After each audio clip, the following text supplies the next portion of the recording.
하나님 말씀 누가복음 22장 35절로 38절 말씀 보겠습니다. 누가복음 22장입니다. 35절부터 38절까지.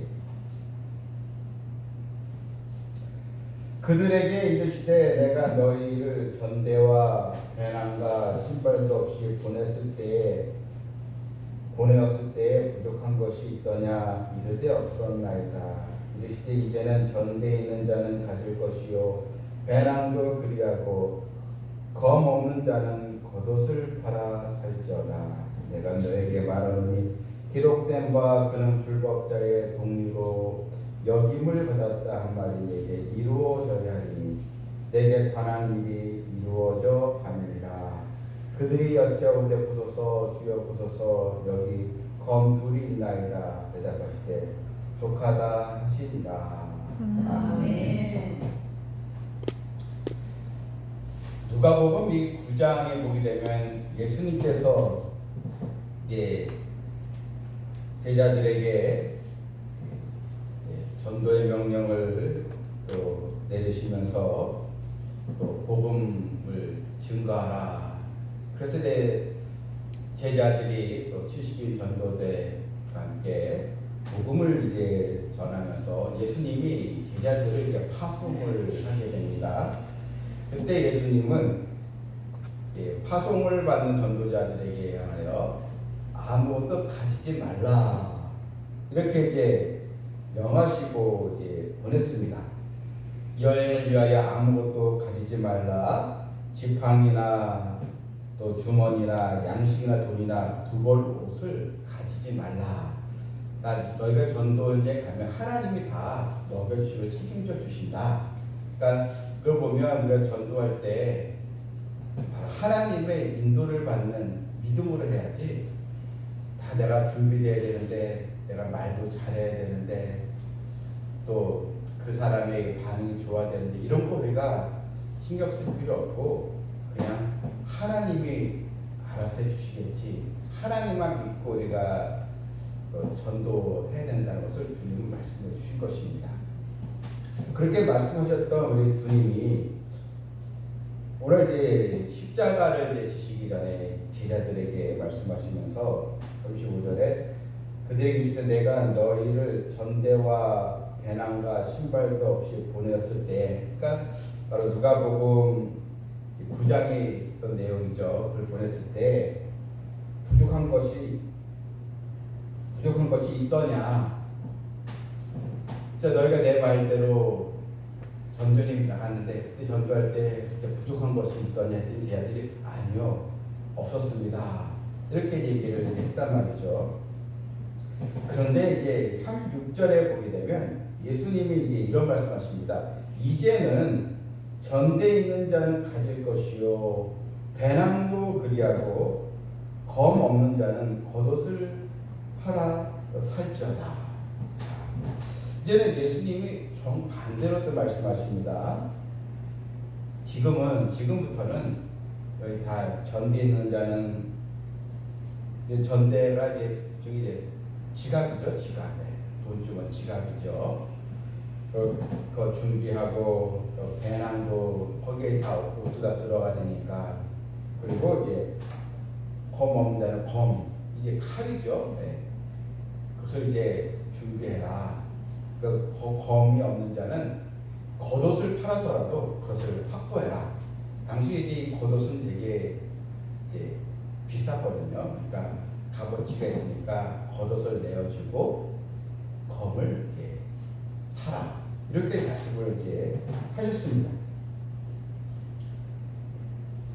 처음에는 이제 아무것도 가지 말라고 했을 때는 너에게 세상 것을 의지하지 말고 하나님만 바라보라. 이런 또 말씀하셨는데 왜 지금은 전대도 준비하고 배낭도 준비하고 검도 준비하라 이렇게 말씀하신 이유가 무엇입니까? 특별히 겉옷까지 팔아서 확보하라는 것입니다. 여기서 우리 주님은 다른 것입니다. 이렇게 이제 곧 주님은 십자가를 지시게 됩니다. 그리고 이제 제자들이 주님을 다 이제 멀리 도망가고 가룟유다도 주님을 배반하고 다 아셨습니다. 그리고 제자들에게 이제 너희들에게 그런 고난이 닥칠 것이다. 그러면서 이제 너희들은 영적 무장을 해라. 이런 의미로 말씀하신 것입니다. 시험거리를 찾아오고 그럴 텐데 이렇게 말씀하신 것은 너희들 영적으로 다 준비되고 무장해라. 너희 고난이 닥쳐올 텐데 그걸 대비하라. 이걸 이제 말씀을 하신 것입니다. 그래서 검을 사라 이거는 이제 핍박에 대비하여 담대함을 가져라. 이 검은 이제 또 담대함을 가야 합니다. 무장을 얘기하잖아요. 에베소서 말씀의 입장에 늘 하나님의 전신갑주를 취하라. 그래서 구원의 투구를 쓰고 진리의 허리띠를 메고 믿음의 방패를 또 잡고 다 나오잖아요. 영적 무장을 하라. 이렇게 이제 주님은 말씀을 이제 하신 것입니다. 특별히 왜 주님은 이 검을 사라 말씀한 이유가 무엇입니까? 이 검에 대해서 칼에 대해서 에베소서에서는 1장 11절에 성령의 검 이렇게 나오거든요. 그래서 이 성령의 검은 곧 말씀의 검을 또 말하는 것입니다. 사역은 주님을 위한 이 사역은 혈과 육에 관한 싸움이 아니고 영적 전쟁이기 때문에 너희는 이런 말씀의 검을 준비하고 또한 이제 전도자로서 또 제자로서 다 이게 무장을 하는데 게을리하지 말아라. 바로 이것을 주님은 말씀하고 있는 것입니다. 이 칼과 연장을 만드는 이 대장장이가 아무리 날카롭게 만든 칼이랄지라도 사람이 만든 칼은 사람의 영혼을 갈라낼 수 없습니다. 하지만 말씀의 검은 혼과 영을 골수를 쪼갠다고 하지 않습니까? 그래서 이 히브리서 4장 10말씀에는 하나님 말씀이 영과 혼과 관절과 골수를 찔러 쪼개며 마음의 생각과 뜻까지도 판단하여 이게 이제 말씀의 검의 위력입니다. 말씀으로 무장하라는 것입니다. 그래서 주님은 이 말씀의 검으로 영적 무장을 말씀 이유가 무엇인가 내용이 이제 37절에 그 이유가 나오죠. 37절에 내가 너에게 말하노니 기록된 바 이건 이제 이사야서 말씀이죠. 53년 12절 말씀인데 그는 불법자의 동료로 여김을 받았단 말이 내게 이루어져야 하리니 내게 관한 일이 이루어져 감이라. 죄 없는 예수님께서 죄인들과 이런 동등한 죄인은 취급을 이제 받으시고 십자가를 지실 때가 되었다. 십자가의 사명을 이루어야 할 때가 지금 되어져 가고 있다. 이걸 이제 말씀하신 것입니다. 근데 이제 제자들 예수님의 의미를 이제 정확하게 알지는 못했어요. 그러니까 그 38절에 검을 준비하라니까 제자들이 진짜 그들이 여쭤서 주여 보소서 여기 검 둘이 있나이다. 아예 칼을 이제 2개 가져오지 않습니까? 제자들이 이제 진짜 칼을 준비해야 되는가? 그래서 베드로가 결국 나중에 말고라는 좋은 귀를 치지 않습니까?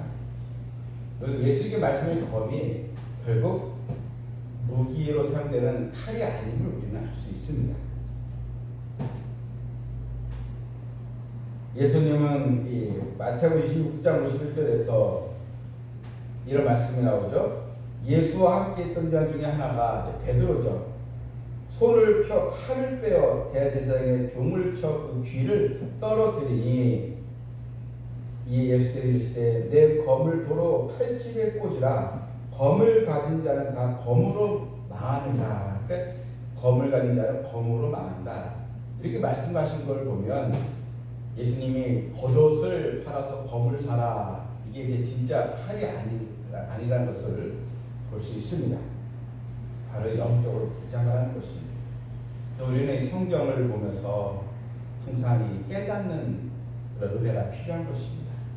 말씀이 그냥 귀에만 들려오는 것으로 끝나는 것이 아니고 이 말씀을 통해서 내가 무엇을 해야 되는지 바로 성령의 지혜를 구하면서 그 말씀에 순종해야 하는 것입니다. 그래서 이 말씀은요, 말씀의 검은 살아있고 활력 있어 좌우에 날선 어떤 검보다 예리하다 하지 않았습니까? 그래서 이 말씀은 살아있다는 것입니다. 살아있다는 것은 시대를 구분하지 않고 하나님의 말씀은 계속 지속적으로 지금 영향력을 끼치고 있다는 것입니다. 하나님의 말씀 자체가 살아계신 하나님을 나타내는 증거가 된다는 것입니다. 그래서 말씀은 또 활력이 있다, 운동력이 있다, 이것입니다. 영혼을 움직여 하나님의 뜻을 실현하게 하는 그런 권능이 있다는 것입니다. 어떤 신실한 성도가 있었는데 그는 신앙생활을 오랫동안 하면서 교회에서도 아주 칭찬을 받고 사람들에게 본이 되는 그런 또 성도로서 신앙생활을 잘했습니다. 인정도 많이 받았는데, 그런데 이 성도가 하나님의 말씀, 특별히 히브리 4장 12절 말씀을 묵상하면서 하나님의 말씀은 사람의 마음의 생각과 뜻을 판단한다, 이 말씀을 이제 묵상하면서 자기가 그동안 사람들에게 인정받는 것에 거기 관심을 줬지, 정작 나는 과연 하나님 앞에 바른 믿음을 가지고 서 있는가, 하나님의 판단을 받기보다는 사람들에 대한 칭찬과 판단에 너무나 자기가 신경을 썼구나, 그것을 이제 알게 이제 되었습니다. 사실 내가 사람들에게 좋게 보이려고 공사가 더 많았구나, 사람들에게 인정받으려고 내가 더 교회를 섬겼구나, 넌 너무나 위선적이었구나, 그것을 이제 알게 된 것입니다. 그러면서 깨닫고 회개하면서 다시 오직 하나님의 영광을 위해서 수고하고 지나는 참된 성도로서 그가 이제 섬겼다라는 그런 또 이야기가 있었습니다. 여러분, 오늘 우리는 말씀을 통해서 주님의 말씀, 겉옷을 팔아서 검을 사라. 여러분, 겉옷은 우리에게는 값진 거죠. 물질도 있고, 물질 통장, 귀금속 다 이게 값진 거죠. 그런데 하나님은 그것보다 말씀으로 부자입니다. 말씀 생활, 말씀에 방해되는 것들은 내려놓을 줄 알아라. 그래서 말씀으로 나아가는 성도가 되길 하나님 원하십니다. 예수님이 십자가에 내리시면 또 잡혀가시면서 제자들에게 큰 환난이 찾아오지 않았습니까? 그래서 주님은 알고 대비하라고 했던 것입니다. 우리에게 말씀의 능력은 나의 죄를 드러나게 하며 우리가 또 영적 싸움에서 이기도록 인도하여 주십니다. 오늘도 겉옷을 팔고 말씀을 사라, 말씀대로 우리가 말씀 제일주의 신앙으로 나아가는 우리 성도 되기를 주님의 이름으로 축원합니다. 아멘. 자, 함께 우리 찬양 부르고 기도하겠습니다.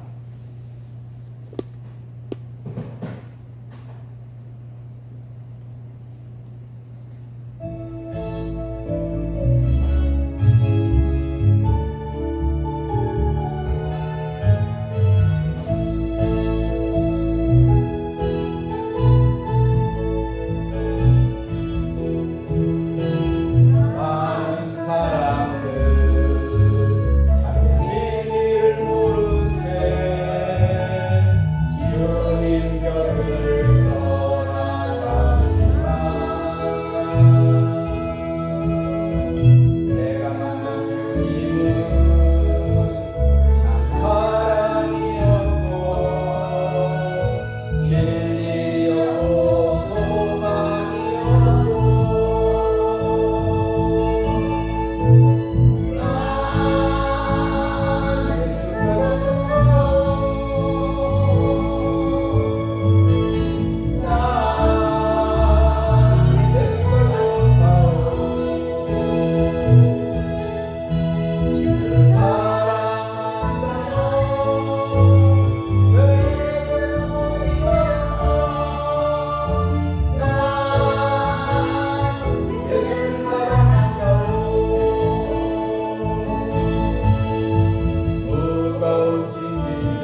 겉옷을 팔아 말씀을 검을 사라는 말씀처럼 삼성 비전 교회가 말씀에 권능이 있어서 우리의 죄악을 드러내고 해서 심령 골수를 또 쪼개면서 하나님 관계를 회복하는 말씀에 힘 있는 교회가 되기를 기도해 주시고, 여러분들 기도할 때 7월 5일 날 성도들 가족들이 와서 하나님의 말씀을 듣고 그 마음속에 생명이 자리 잡게 해달라고 또 한 번 더 기도해 주시고, 또 우리 또 자녀들이 하나님의 말씀의 검을 소유할 수 있게 해달라고 함께 교회를 위해서, 성도들을 위해서, 또 말씀의 권능 있는 7월 5일을 위해서, 또 자녀들을 위해서 함께 주여 앞에 기도합니다. 주여!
하나님 아버지, 오늘 주님의 말씀을 우리가 들었습니다. 이제는 검이 없는 자는 겉옷을 팔아서 검을 사라는 말씀처럼 지금 이 시대는 영적으로 무장해야 할 시기고 말씀의 검으로 우리가 신앙생활해야 할 시대인 줄 압니다. 너무나도 유혹이 심하고 또한 종교 자체를 혐오하는 사람들이 늘어나고 있고 더군다나 하나님의 말씀 복음을 듣지 않는 이 시대에 삼성 비교교회 성도들과 우리 자녀들을 하나님 붙들어 주셔서 주님의 말씀에 경청하게 해주시고 깨어있는 믿음을 갖게 해주시었고, 그래서 7월 5일 한영조청주일에 말씀의 검으로 인해서 그날 우리 영혼들이 하나님의 살아서 역사하신 말씀을 듣고 주님께 돌아올 역사가 있게 하여 주시옵소서. 예수님의 이름으로 기도하옵나이다. 아멘.